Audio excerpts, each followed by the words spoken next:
ಆಕಾಶವಾಣಿ ಮಡಿಕೇರಿ.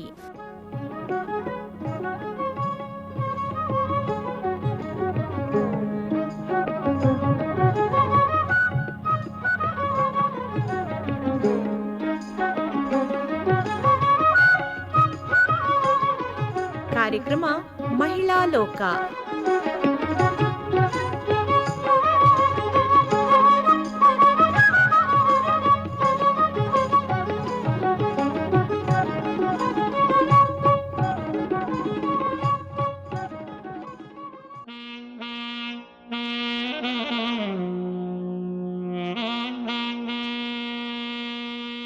ಶ್ರೋತೃಗಳೇ ನಮಸ್ಕಾರ.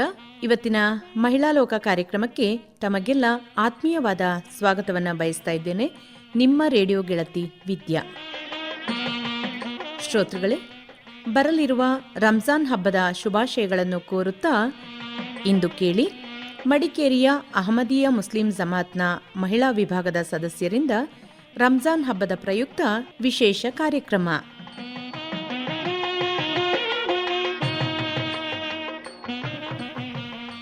ಪ್ರಿಯ ಶ್ರೋತೃ ಮಿತ್ರರೇ, ನಿಮಗೆಲ್ಲರಿಗೂ ಪವಿತ್ರ ರಂಜಾನ್ ತಿಂಗಳ ಮತ್ತು ಈದ್ ಉಲ್ ಫಿತ್ರ್ ಹಬ್ಬದ ಹಾರ್ದಿಕ ಶುಭಾಶಯಗಳು. ಸೃಷ್ಟಿಕರ್ತನ ನಾಮದಿಂದ ನಾವು ಇಂದಿನ ಕಾರ್ಯಕ್ರಮವನ್ನು ಆರಂಭಿಸೋಣ. ರಂಜಾನ್ ತಿಂಗಳು ಇಸ್ಲಾಮಿಕ್ ವರ್ಷದ ಅತ್ಯಂತ ಪವಿತ್ರ ತಿಂಗಳು. ಅಲ್ಲಾಹನು ಇದಕ್ಕೆ ಇತರ ಎಲ್ಲ ತಿಂಗಳುಗಳಿಗಿಂತ ವಿಶೇಷ ಮಹತ್ವವನ್ನು ನೀಡಿದ್ದಾನೆ. ಅಲ್ಲಾಹನು ಪವಿತ್ರ ಕುರ್ಆನಿನಲ್ಲಿ ಈ ರೀತಿ ಹೇಳಿರುವನು: ಸಕಲ ಮಾನವರಿಗೆ ಸನ್ಮಾರ್ಗದರ್ಶಕವಾದ ಮಾರ್ಗದರ್ಶನ ಮತ್ತು ಸತ್ಯಾಸತ್ಯ ವಿವೇಚನೆಯ ಸ್ಪಷ್ಟವಾದ ಸಾಕ್ಷ್ಯಗಳಿಂದ ಕೂಡಿದ ಕುರ್ಆನ್ ಅವತೀರ್ಣವಾದ ಮಾಸವಾಗಿದೆ ರಂಜಾನ್. ಇಂದು ನಾವು ರಂಜಾನಿನ ಮಹತ್ವ ಮತ್ತು ಈದ್ ಉಲ್ ಫಿತ್ರ್ ಹಬ್ಬದ ಕುರಿತು ಅರಿಯೋಣ. ನಮ್ಮ ಜೊತೆ ಮುಬಶಿರಾ, ಝೀನತ್ ಮತ್ತು ಅಖಿಲ ಸಂವಾದದಲ್ಲಿ ಪಾಲ್ಗೊಳ್ಳಲಿದ್ದಾರೆ. ಮೊದಲು ರಂಜಾನ್ ಎಂದರೇನು ಎಂಬುದರ ಬಗ್ಗೆ ಮುಬಶಿರಾ ಅವರೇ ಮಾಹಿತಿ ನೀಡುತ್ತೀರಾ? ಇಸ್ಲಾಮಿನ ಪಂಚಸ್ತಂಭಗಳಲ್ಲಿ ಉಪವಾಸ ಮೂರನೇದಾಗಿದೆ. ರಂಜಾನ್ ತಿಂಗಳು ಹಿಜ್ರಿ ಚಾಂದ್ರಮಾನ ಶಕದ 9ನೇ ತಿಂಗಳಾಗಿದೆ. ಚಾಂದ್ರಮಾನ ವರ್ಷವು ಸೌರಮಾನ ವರ್ಷಕ್ಕಿಂತ ಅಂದಾಜು 11 ದಿನಗಳಷ್ಟು ಕಿರಿದಾಗಿರುವ ಕಾರಣ ರಂಜಾನ್ ತಿಂಗಳು 11 ದಿನಗಳು ಮುಂಚಿತವಾಗಿ ಎಲ್ಲ ಋತುಗಳಲ್ಲೂ ಬರುತ್ತದೆ. ರಂಜಾನ್ ಎನ್ನೋ ಪದದ ಅರ್ಥ ಸೂರ್ಯತಾಪ ಅಥವಾ ಸುಟ್ಟು ಹಾಕುವುದು ಎಂದಾಗಿದೆ. ರಂಜಾನ್ ಎಂದರೆ 2 ತಾಪಗಳು ಎಂದಾಗುತ್ತದೆ. ಹಸಿವು ಬಾಯಾರಿಕೆಯಿಂದಾಗಿ ಶರೀರದಲ್ಲಿ ಉಂಟಾಗುವ ತಾಪ ಒಂದು ಕಡೆಯಾದರೆ, ಇನ್ನೊಂದು ಕಡೆ ತೀವ್ರ ಆರಾಧನೆಗಳಿಂದ ಕೂಡಿದ ತಪಸ್ಸಿನಲ್ಲಿ ಪಾಪವನ್ನು ಸುಟ್ಟು ದೇವನಲ್ಲಿ ಮತ್ತು ಅವನ ಸೃಷ್ಟಿಗಳೊಂದಿಗೆ ಉಂಟಾಗುವ ಸ್ನೇಹ ತಾಪ ಅನ್ನುವ ಅರ್ಥವನ್ನು ರಂಜಾನ್ ಪದ ಸೂಚಿಸುತ್ತದೆ.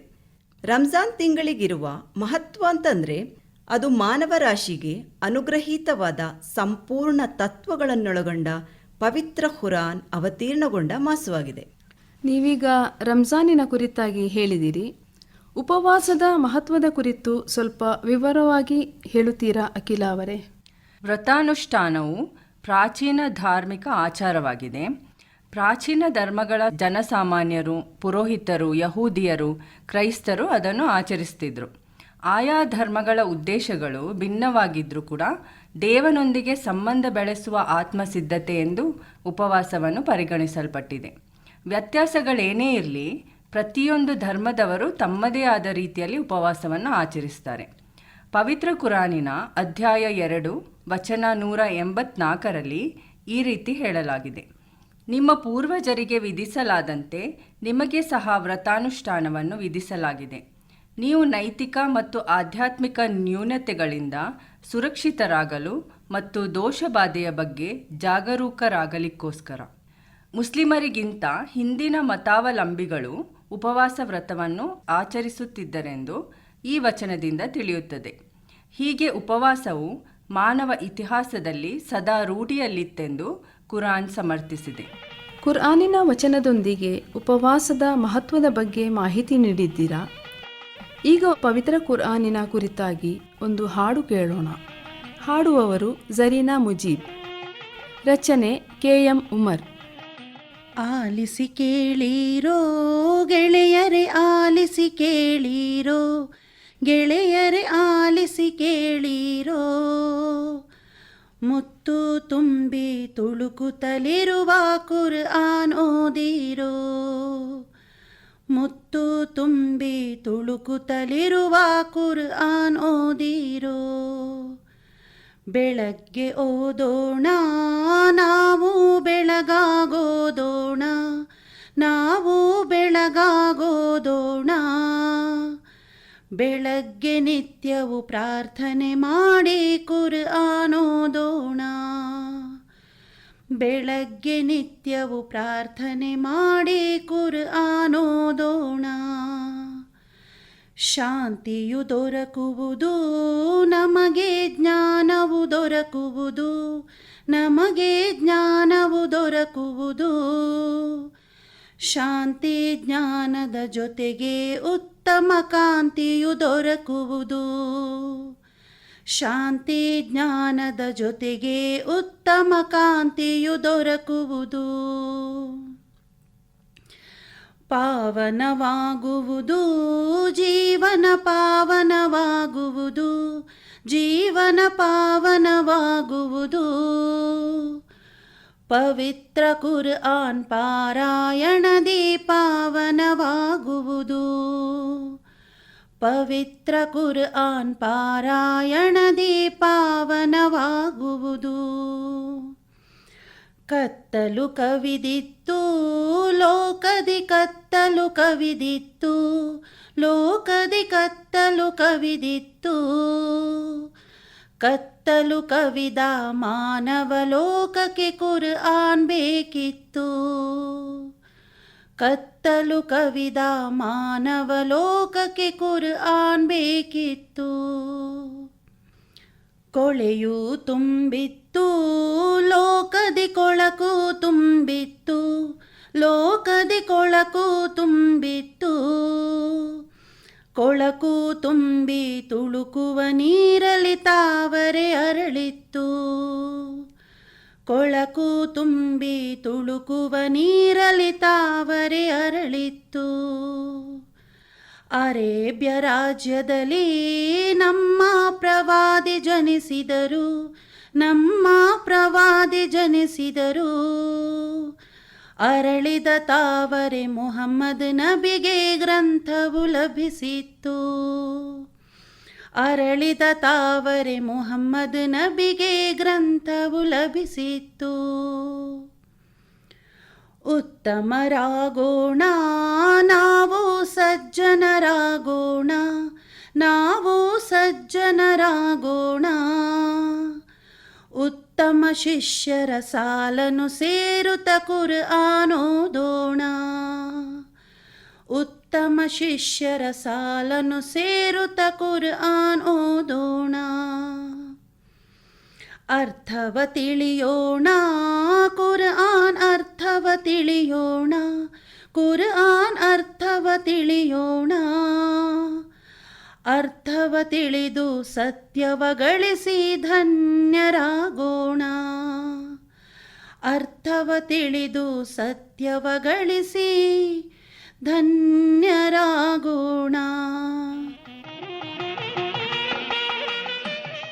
ಈಗ ಚರ್ಚಾ ಕಾರ್ಯಕ್ರಮಕ್ಕೆ ಬರೋಣ.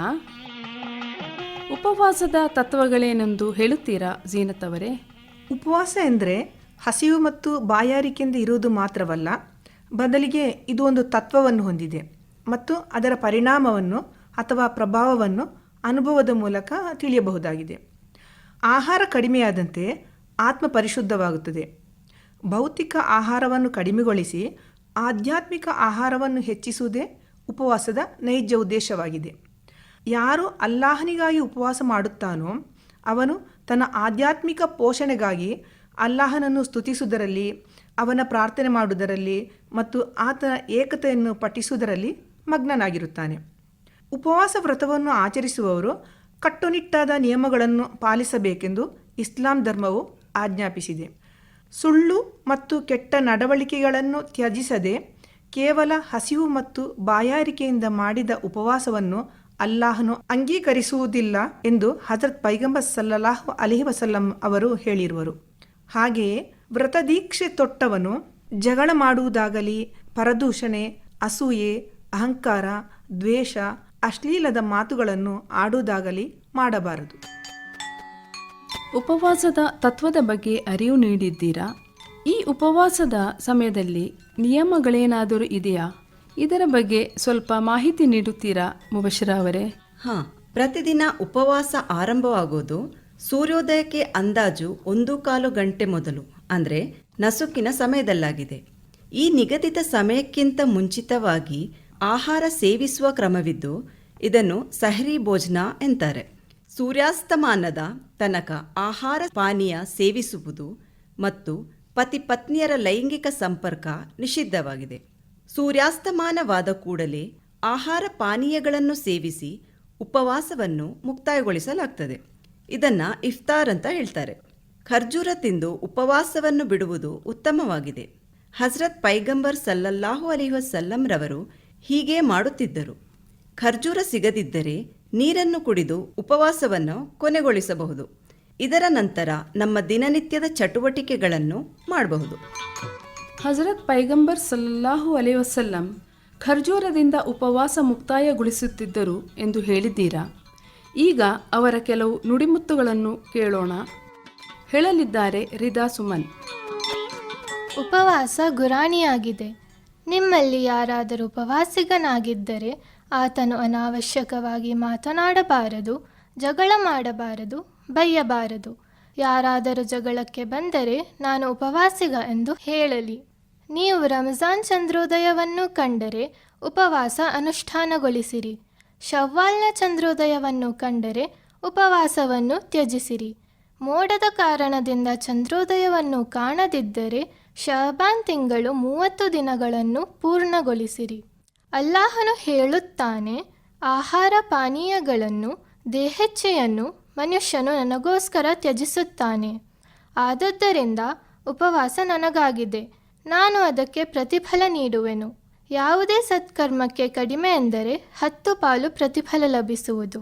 ಯಾರಾದರೂ ಮರೆತು ತಿಂದರೆ ಅಥವಾ ಪಾನೀಯ ಸೇವಿಸಿದರೆ ಅವನ ಉಪವಾಸವನ್ನು ಪೂರ್ಣಗೊಳಿಸಲಿ. ನೀವು ಸಹರಿ ಎಂದರೆ ನಸುಕಿನ ವೇಳೆಯಲ್ಲಿ ಸೇವಿಸುವ ಆಹಾರವನ್ನು ಉಣ್ಣುವ ಮೂಲಕ ಉಪವಾಸ ಅನುಷ್ಠಾನ ಮಾಡಿರಿ, ಏಕೆಂದರೆ ಸಹರಿಯಲ್ಲಿ ಅನುಗ್ರಹವಿದೆ. ಯಾರು ಅಲ್ಲಾಹನ ಪ್ರತಿಫಲದ ನಿರೀಕ್ಷೆ ಮತ್ತು ನಂಬಿಕೆಯೊಂದಿಗೆ ರಂಜಾನ್ ಉಪವಾಸವನ್ನು ಆಚರಿಸುತ್ತಾನೋ ಅವನ ಹಿಂದಿನ ಪಾಪಗಳು ಕ್ಷಮಿಸಲ್ಪಡುವವು. ಈಗ ಉಪವಾಸದ ಉಪಯೋಗದ ಕುರಿತು ತಿಳಿಸುತ್ತಾರೆ ಅಖಿಲ ಅವರು. ಉಪವಾಸದಿಂದ 2 ರೀತಿಯ ಉಪಯೋಗವಿದೆ. ಒಂದು ಆಧ್ಯಾತ್ಮಿಕವಾದದ್ದು, ಇನ್ನೊಂದು ವೈಜ್ಞಾನಿಕವಾದದ್ದು. ಆಧ್ಯಾತ್ಮಿಕವಾಗಿ ನೋಡೋದಾದರೆ ಅದು ಮನುಷ್ಯನಲ್ಲಿ ತನ್ನ ಸೃಷ್ಟಿಕರ್ತ ಹಾಗೂ ತನ್ನ ಸಹಜೀವಿಗಳಿಗೆ ಅಗತ್ಯವಾದ ಪ್ರೀತಿಯನ್ನು ಉಂಟು ಮಾಡುತ್ತದೆ. ಉಪವಾಸ ತಾಳ್ಮೆಯ ಅರ್ಧಾಂಶವಾಗಿದೆ ಮತ್ತು ಮನುಷ್ಯನು ತನ್ನ ಸಹಸೃಷ್ಟಿಗಳೊಂದಿಗೆ ನೀತಿ, ಪರೋಪಕಾರ, ಅನುಕಂಪ ಮೊದಲಾದ ಗುಣಗಳನ್ನು ತೋರಿಸ್ತಾನೆ.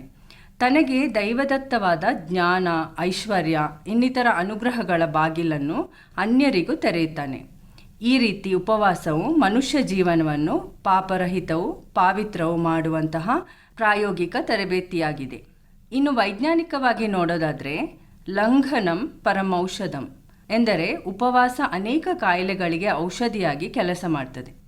ದೇಹದಲ್ಲಿನ ಕೊಬ್ಬಿನ ಅಂಶವು ಕಡಿಮೆಯಾಗುವುದರ ಜೊತೆಗೆ ವಿಷಕಾರಿ ಟಾಕ್ಸಿನ್ ಅಂಶಗಳು ಸಹ ದೇಹದಿಂದ ನಿರ್ಮೂಲನೆಯಾಗ್ತದೆ. ಜಠರಕ್ಕೆ ವಿಶ್ರಾಂತಿ ದೊರೆಯುತ್ತದೆ, ರಕ್ತನಾಳಗಳು ಚುರುಕುಗೊಂಡು ಮೆದುಳಿಗೆ ನವಚೈತನ್ಯ ಉಂಟಾಗ್ತದೆ. ಇದೇ ಕಾರಣದಿಂದ ಹಜರತ್ ಪೈಗಂಬರ್ ಸಲ್ಲಲ್ಲಾಹು ಅಲೈಹಿ ವಸಲ್ಲಂ ಅವರು ನೀವು ಉಪವಾಸ ಮಾಡಿ ಆರೋಗ್ಯ ಗಳಿಸಿರಿ ಎಂದು ಹೇಳಿರುವರು. ಝೀನತ್ ಅವರೇ, ಈ ಉಪವಾಸ ಎಲ್ಲರಿಗೂ ಕಡ್ಡಾಯವೇ? ಹೌದು. ಪ್ರಾಪ್ತ ವಯಸ್ಸಿನ ಪ್ರತಿಯೊಬ್ಬ ಪುರುಷ ಮತ್ತು ಸ್ತ್ರೀಯರು ವ್ರತವನ್ನು ಆಚರಿಸುವುದು ಕಡ್ಡಾಯವಾಗಿದೆ. ಪವಿತ್ರ ಖುರಾನ್ನಲ್ಲಿ ಹೀಗೆ ಹೇಳಲಾಗಿದೆ, ಯಾರಾದರೂ ಅನಾರೋಗ್ಯ ಅಥವಾ ಪ್ರಯಾಣದ ಕಾರಣದಿಂದಾಗಿ ರಂಜಾನಿನಲ್ಲಿ ಉಪವಾಸ ಮಾಡಲು ಅಸಮರ್ಥರಾದವರಿಗೆ ವಿನಾಯಿತಿ ನೀಡಲಾಗಿದೆ. ಇದೇ ರೀತಿ ಗರ್ಭಿಣಿಯರು, ಮುಟ್ಟಿನ ಮಹಿಳೆಯರು ಮತ್ತು ಹಾಲುಣಿಸುವ ಮಹಿಳೆಯರಿಗೆ ಉಪವಾಸದಿಂದ ವಿನಾಯಿತಿ ಇದೆ. ಆದರೆ ನಂತರದ ದಿನಗಳಲ್ಲಿ ಉಪವಾಸದ ಸಂಖ್ಯೆಯನ್ನು ಪೂರ್ತಿಗೊಳಿಸಬೇಕು. ಆದರೆ ದೈಹಿಕ ಅಸಮರ್ಥರಾಗಿದ್ದಲ್ಲಿ, ಅಂದರೆ ನಿತ್ಯ ರೋಗಿಯಾಗಿದ್ದರೆ ಅವರು ಪ್ರಾಯಶ್ಚಿತವಾಗಿ ಫಿದ್ಯ ಅಂದರೆ ಪರಿಹಾರವನ್ನು ನೀಡಬೇಕು. ಅಂದರೆ ಒಬ್ಬ ನಿರ್ಗತಿಕನಿಗೆ ಆಹಾರವನ್ನು ನೀಡಬೇಕಾಗಿದೆ. ಈ ಉಪವಾಸದ ಸಮಯದಲ್ಲಿ ಮಾಡುವ ವಿಶೇಷ ಆರಾಧನೆಯ ಬಗ್ಗೆ ಸ್ವಲ್ಪ ಹೇಳ್ತೀರಾ ಮುಬಶಿರ ಅವರೇ? ಆರಾಧನೆ ಕುರಿತು ಹೇಳೋದಾದರೆ 5 ಹೊತ್ತಿನ ನಮಾಜಿನ ಜೊತೆಗೆ ತರಾವಿಹ್ ಎಂಬ ವಿಶಿಷ್ಟ ನಮಾಜ್ ಹಾಗೂ ತಹಜ್ಜುದ್ ಎಂಬ ರಾತ್ರಿಯ ಅಂತಿಮ ಯಾಮಗಳಲ್ಲಿ ಮಾಡುವ ನಮಾಜನ್ನು ಕೂಡ ನಿರ್ವಹಿಸಬೇಕೆಂದು ತಿಳಿಸಲಾಗಿದೆ. ಈ ತಿಂಗಳಿನಲ್ಲಿ ಕುರಾನ್ ಪಾರಾಯಣಕ್ಕೆ ಹೆಚ್ಚಿನ ಮಹತ್ವ ನೀಡಲಾಗ್ತದೆ.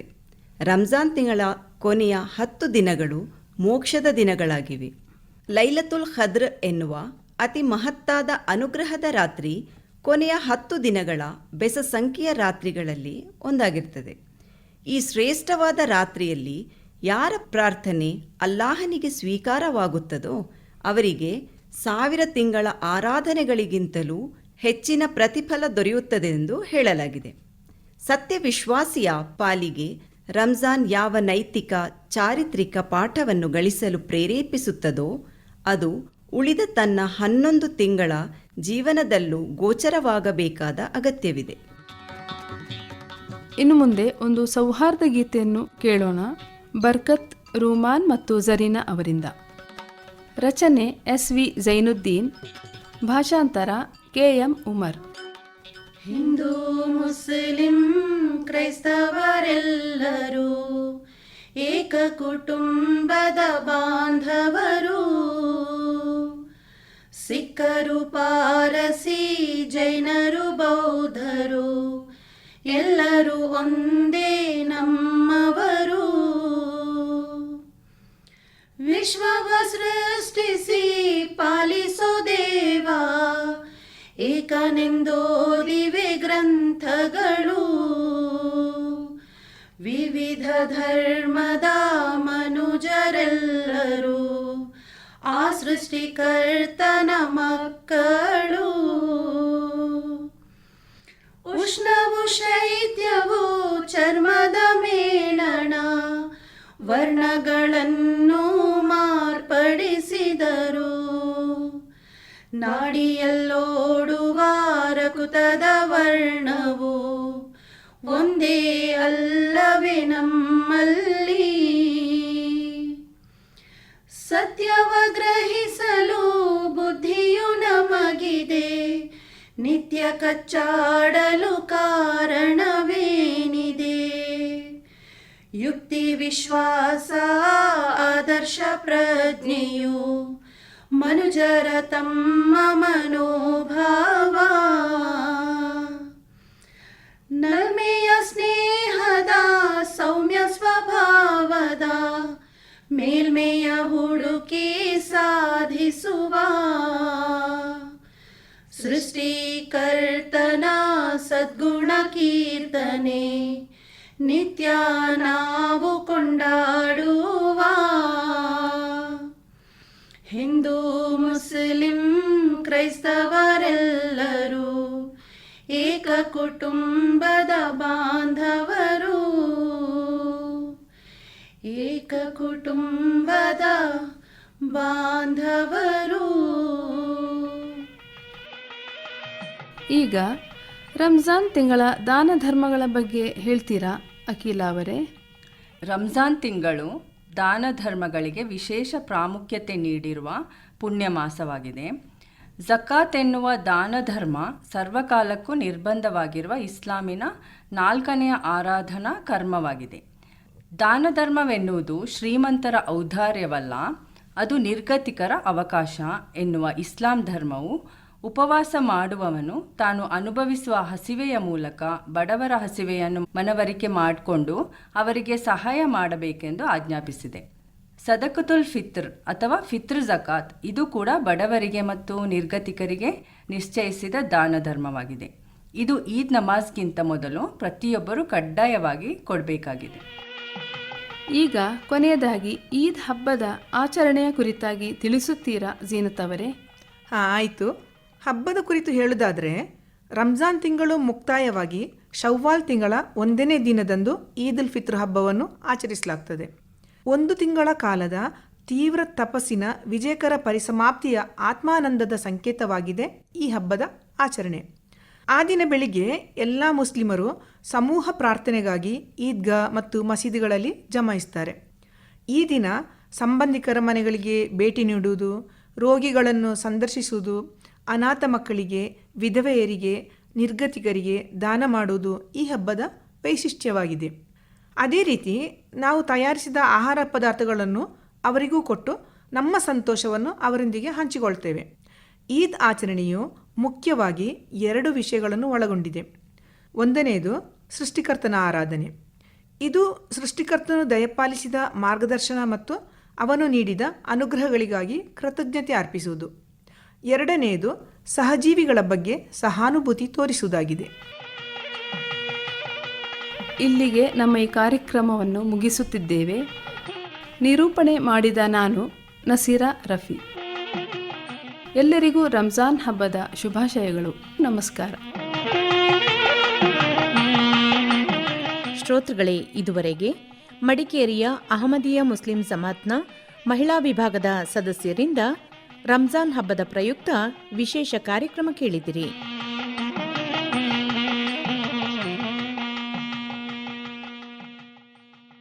ಇನ್ನು ಮುಂದೆ ರಂಜಾನ್ ಗೀತೆಯೊಂದನ್ನು ಆಲಿಸೋಣ. ಸಾಬರ್ ಹಬೀಬಿ ಮತ್ತು ಸಂಗಡಿಗರ ಧ್ವನಿಗಳಲ್ಲಿದೆ ಅಬ್ಬಾಸ್ ಆಲಿ ಶೌಕ್ ಅವರ ರಚನೆ.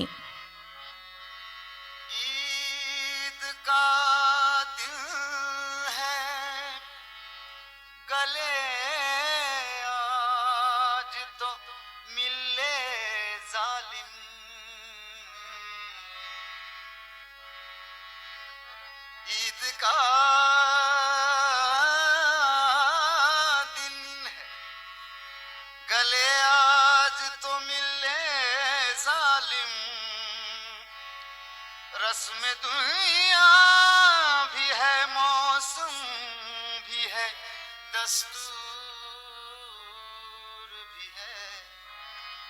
खुशियाँ हजार लेके, खुशियाँ हजार लेके ऐ दोस्त ईद आई.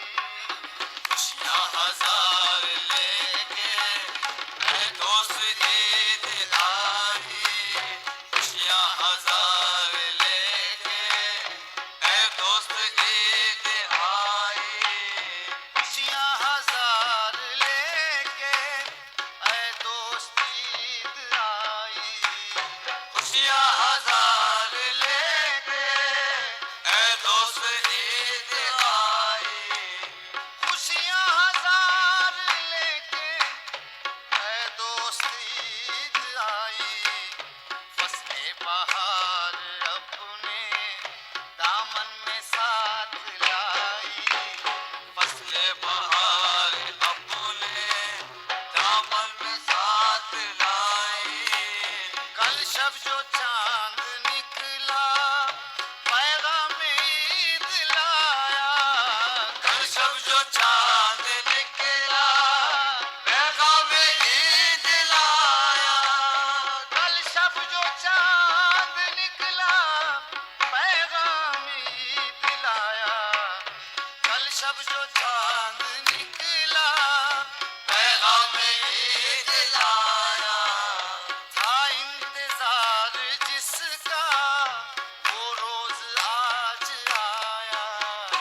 शौक ये बयां है रमजान बरकतों का, पाया है लुत्फ हमने रोजे इबादतों का, पाया है लुत्फ हमने रोजे इबादतों का।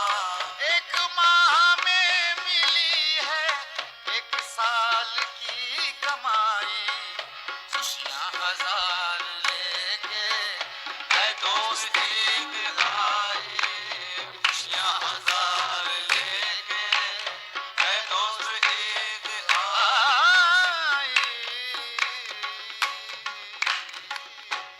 ಇದುವರೆಗೆ ಸಾಬರ್ ಹಬೀಬಿ ಮತ್ತು ಸಂಗಡಿಗರು ಹಾಡಿದ ಅಬ್ಬಾಸ್ ಆಲಿ ಶೌಕ್ ಅವರ ರಚನೆಯ ರಂಜಾನ್ ಗೀತೆಯನ್ನು ಆಲಿಸಿದಿರಿ.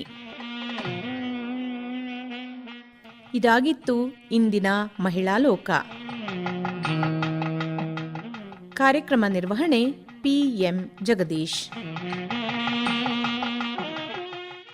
ಮುಂದಿನ ಮಹಿಳಾ ಲೋಕದಲ್ಲಿ ಮತ್ತೆ ನಿಮ್ಮ ಭೇಟಿ ಶ್ರೋತೃಗಳೇ. ಅದುವರೆಗೆ ಎಲ್ರಿಗೂ ನಮಸ್ಕಾರ.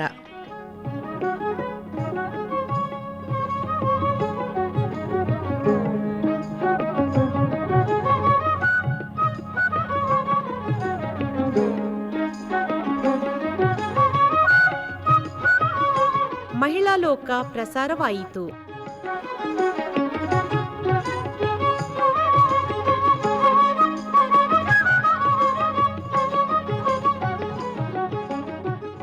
ಈ ಕಾರ್ಯಕ್ರಮ ಆಕಾಶವಾಣಿ ಮಡಿಕೇರಿ ಕೇಂದ್ರದಿಂದ ಮೂಡಿಬಂತು.